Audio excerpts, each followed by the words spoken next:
네, 스포츠 윤리 과목 7번째 챕터인 스포츠와 인권에 대해서 알아보도록 하겠습니다. 스포츠와 인권 챕터에서는 크게 세 가지 부분으로 구분을 해서 살펴보도록 하겠습니다. 가장 먼저 학생 선수와 인권이고요. 두 번째는 스포츠 지도자의 윤리, 그리고 세 번째로 스포츠와 인성교육 이렇게 구분을 하도록 하겠습니다. 가장 먼저 학생 선수와 인권입니다. 인권 사각지대인 학교 운동부라는 주제로 이야기를 한번 해보겠습니다. 여러분도 학창 시절에 같은 학급에 또는 이제 학교 안에 학교 운동부 선수들이 이제 같이 이렇게 같은 공간 안에서 학급으로서 있었다고 하면은 어떤 기억이 떠오르는지 한번 묻고 싶습니다. 저 같은 경우에는 물론 이제 시간이 많이 지난 얘기긴 하지만 별로 이렇게 다른 일반 학생들과 어울리지 않고, 그리고 그 오전에만 수업을 하고 오후에는 가서 운동을 했던 그런 기억이 있고요. 그리고 오전에 수업을 들을 때도 새벽 운동에 항상 지쳐가지고 이렇게 좀 자거나 수업에 집중하지 못하는 모습들을 많이 보였던 그런 기억이 있는데요. 이제 제 기억이 뭐 물론 이제 특수한 경험일 수도 있겠지만, 많은 학생들이 이제 이렇게 그 운동이 이런 그 어떤 학습보다 더 이렇게 중요하다는 가치를 갖고 생활하지 않았나라는 생각이 듭니다. 우리나라 운동부의 시작은 제3공학국부터 국가 주도로서 국위 선양과 국력 가시를 위해서 엘리트 스포츠 정책을 추진하는 과정에서 어릴 때부터 이런 선수들을 육성한다는 명목 하에 이제 이런 식으로 이제 우수 선수를 선발하고 육성을 하게 되었습니다. 자, 그러면 이런 그 운동부는 어떤 문제들이 있을까요? 뭐 다양한 문제들이 나타날 수가 있겠지만, 가장 먼저 학교 운동부 이제 인권 문제가 가장 이제 심각하다라고 저는 생각이 들고요. 두 번째는 이제 특기생 제도 자체에 좀 문제가 좀 있을 수가 있겠고, 뭐 학생 선수로서의 소외, 뭐 다양한 부분들이 있겠지만, 그게 이제 두 가지 부분을 좀 알아보도록 하겠습니다. 학교 운동부의 인권 문제입니다. 결국에는 이제 운동부라는 이제 그 어떤 집단의 존재 목적은 스포츠 경기에서 나가가지고 좋은 성적을 거두고 승리를 거두는 데 있습니다. 그렇기 때문에 승리 지상주의나 아니면 결과주의를 지향하는 과정에서 학생 선수들에게 비인간적인 대우를 이렇게 하는 경우가 종종 나타날 수가 있습니다. 뭐 비인간적인 대우로서는 뭐 폭력이나 성폭력, 선수 도구화 등 이제 기본적으로 학생으로서 인간으로서 누려야 할 권리를 이제 누리지 못하는 침해당하는 그런 경우가 나타날 수가 있겠는데, 뭐 이런 것들이 굉장히 문제가 될 수가 있겠죠. 그래서 인권이라고 하는 개념은 인간으로서 당연히 누려야 하는 자유와 인간 존엄성의 보장인데, 이런 것들이 잘 지켜지지 않으면은 이제 크게 이제 문제가 될 수가 있겠고요. 학교 운동부 같은 경우에도 인권이 지켜지지 않는 곳에서 인권의 사각지대라는 이제 이야기를 많이 듣고 있습니다. 다음으로 이제 체육특기생 자체의 문제점에 대해서 이야기를 할 수가 있겠는데요. 어린 나이에 상급 학교 진학을 위해서 경기 실적을 달성하기 위해 그 나이에 감당하기 힘든 아주 고된 훈련, 뭐 제 기억에는 새벽 운동, 뭐 점심 먹고 나서부터 이제 오후 운동 한 3시간, 4시간 굉장히 강력하게 하고요. 그리고 저녁 먹고 나서 또 이제 뭐 야간 운동 하루에 3타임씩 굉장히 이제 힘들게 운동하는 것들을 이제 옆에서 지켜보았는데요. 이런 부분들이 그 어린 나이에 아직도 신체가 성숙하지 않은 상황에서 버티기는 굉장히 어려울 수가 있겠죠. 그런 데서 나타나는 신체 소외 현상이 나타날 수가 있겠습니다. 또한 수업을 빠지게 됨으로써 학생의 본분인 학습에 굉장히 소홀하게 되면서 수업 결손이 나타나게 되고 학력 저하 현상이 나타날 수가 있겠습니다. 그래서 학생들은 학생 선수들이라고 하는 뭐 표현 자체도 좀 마음에 안 들긴 하지만, 이런 학생들이 기본적으로 누려야 하는 이런 그 수업권에서 배제가 되면서 여러 가지 문제가 나타나고 이런 운동만 하는 기계가 되어가는 현실이 좀 이제 안타깝게 생각이 됩니다. 자, 이런 그 학생 선수의 인권이 뭐 여러 가지 측면에서 판단이 될 수는 있겠지만, 이제 여기에서는 이제 기본적으로 생활권과 학습권을 좀 보장하기 위한 방안으로서 최저학력제를 제시하고 있습니다. 자, 최저학력제라고 하는 것은 학생 선수의 학습권과 인권 보호를 위한 수단적 조처로서 학생 선수의 석차 백분율에 의거해서 최저 성적 기준을 명시해 가지고 이에 미달하는 학생 선수에 대해서 선수로서의 활동에 대해서 일정 부분의 불이익을 감수하도록 하며, 그 성적 기준은 기준 학년을 대상으로 단계적으로 상향 조정되어 적용하는 행정적 조치이다라고 볼 수가 있겠습니다. 뭐 어렵게 표현은 되어 있지만 쉽게 얘기하면은 성적이 능력이 일정 수준을 넘지 못하면은 뭐 대회를 나간다든지 연습에 참여할 수 없는 페널티를 적용하겠다라는 내용입니다. 자, 이와 같은 방법으로 학생 선수의 학습권이 보장되어야 하는 이유는 다음과 같이 제시할 수 있겠습니다. 운동선수로서의 생명은 짧으면 20대 초반에 끝날 수도 있겠고요. 아니면은 뭐 10대 때 뭐 운동을 중간에 그만두는 학생들도 굉장히 많죠. 그리고 이제 운동선수로서 성인이 되었다고 하더라도 20대 초반에 그만두는 경우가 굉장히 많이 있고, 굉장히 길어봐야 30대 한 중반 정도입니다. 요즘 같은 이제 100세 시대에 30대 중반에 이제 운동을 그만두게 된다고 하면은 그 이후에 두 번째, 세 번째 직업을 가져야 되는데, 이런 그 기본적인 리터러시, 문해력이 떨어질 경우에는 이런데 굉장히 어려움을 좀 겪을 수밖에 없겠죠. 그렇기 때문에 다양한 직업 선택을 위해서 학습권이 반드시 보장이 되어야 될 필요성이 있겠고, 앞에서 얘기했던 것과 계속 같은 연장선상에 있는 것 같아요. 좋은 삶을 위해서이기도 하고요. 운동선수 이후의 삶을 준비를 위해서이기도 하고, 그리고 학생 선수와 일반 학생의 이분법적인 구분, 이런 구조 자체를 그러니까 의미가 없다라고 보는 관점이죠. 그래서 더불어서 공존함을 위해서, 그리고 학생 선수들이 이제 운동을 함과 동시에 자신의 삶에 대한 여러 가지 이제 디자인을 하고 설계하는 데 있어서 이런 그 다양한 자신만의 어떤 주관이 생기는 것들, 그리고 교육 목적 측면에서도 그렇고요. 그리고 그건 당연한 거죠. 당연하면 문제일 수도 있고, 학생 선수의 역할이 다양한 측면에서 해석이 될 수가 있겠습니다. 이런 측면에서 학생 선수의 학습권이 보장되어야 하는 것은 당연한 것이다 라고 볼 수 있겠죠. 그래서 최근에는 스포츠계의 많은 생각이 있는 사람들이 주도해서 공부하는 학생 선수 만들기 프로젝트를 실시를 하고 있습니다.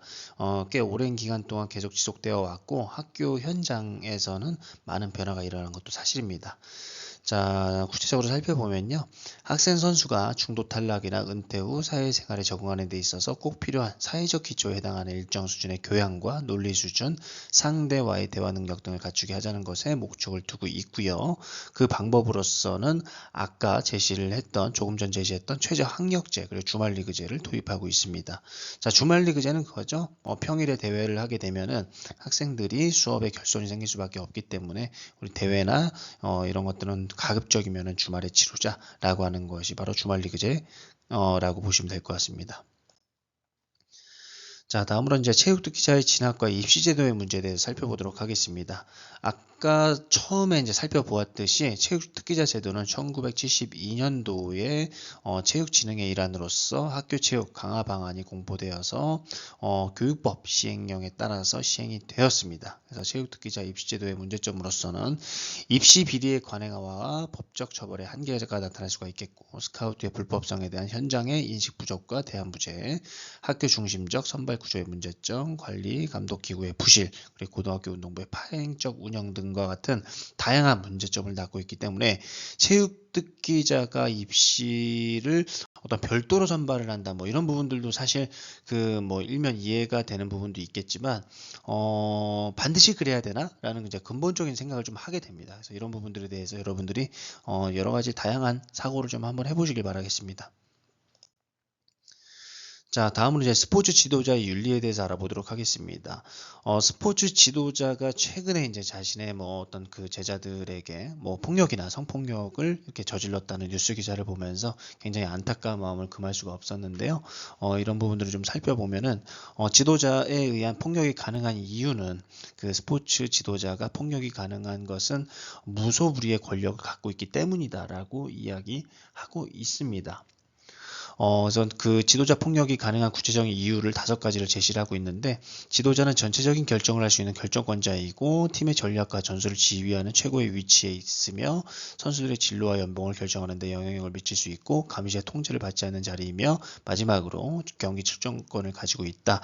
이와 같은 무소불위의 권력을 갖고 있기 때문에 지도자에 의한 폭력이 가능하고, 폭력이 일어난다고 하더라도 이것을 그냥 참고 넘어갈 수밖에 없는 구조를 갖고 있다라고 이해할 수 있겠습니다.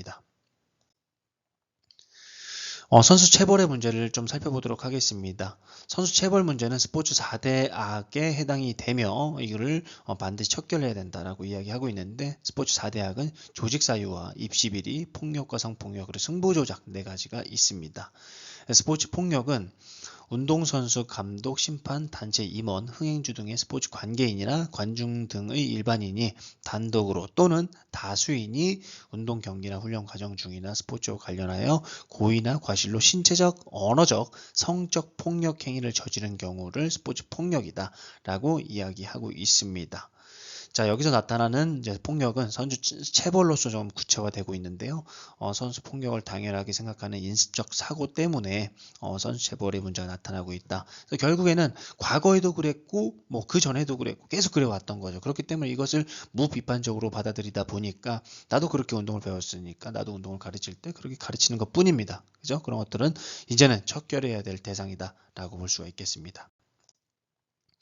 자, 다양한 해결 방법으로서 선수 체벌을 이건 방지하기 위한 노력들이 많이 나타나고 있는데요. 다양한 이제 이해관계자들이 함께 입을 모아서 스포츠 인권 국가를 지향해야 된다라고 이제 주장을 하고 있고, 맞아야 성적이 좋아진다라는 잘못된 믿음 그리고 수직적인 관계에 따른 이런 폭력 문화를 추방해야 된다라고 볼 수가 있겠습니다.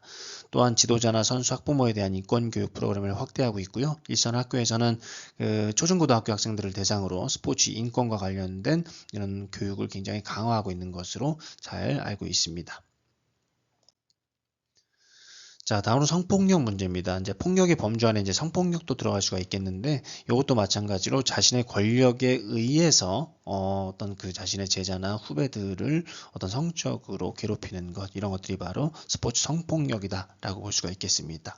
마찬가지입니다. 폭력과 마찬가지고요. 그 원인도 마찬가지고 해결 방안도 마찬가지입니다. 결국에는 도움을 받을 수 있는 제도적 장치를 정확하게 만들어주고 이것을 계속적으로 이제 관리 감독을 강화하고 윤리 교육을 강화하는 방안을 계속적으로 추진해야 될 필요성이 있겠습니다.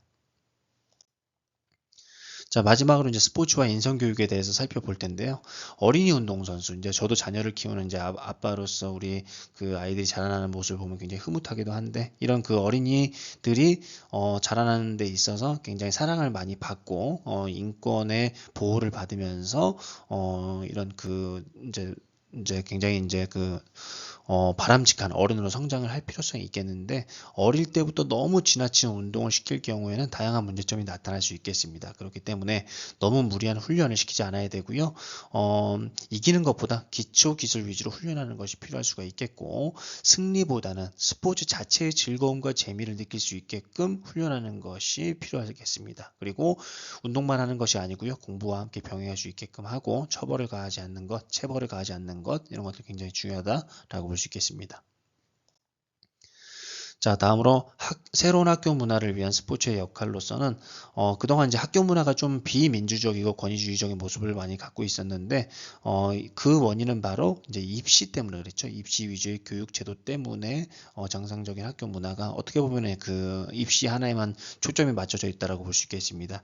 우리 그 스포츠계도 마찬가지입니다. 상급 학교의 진학이라든지 아니면은 그 대학 진학을 위한 하나의 수단으로서 스포츠가 이용되고 있기 때문에 이런 다양한 문제점들이 나타나고 있다고 생각을 하는데, 이런 것들을 해결하기 위해서는 다양한 방안들이 다음과 같이 제시가 될 수 있겠습니다. 첫 번째로서는 이제 인성교육의 장입니다.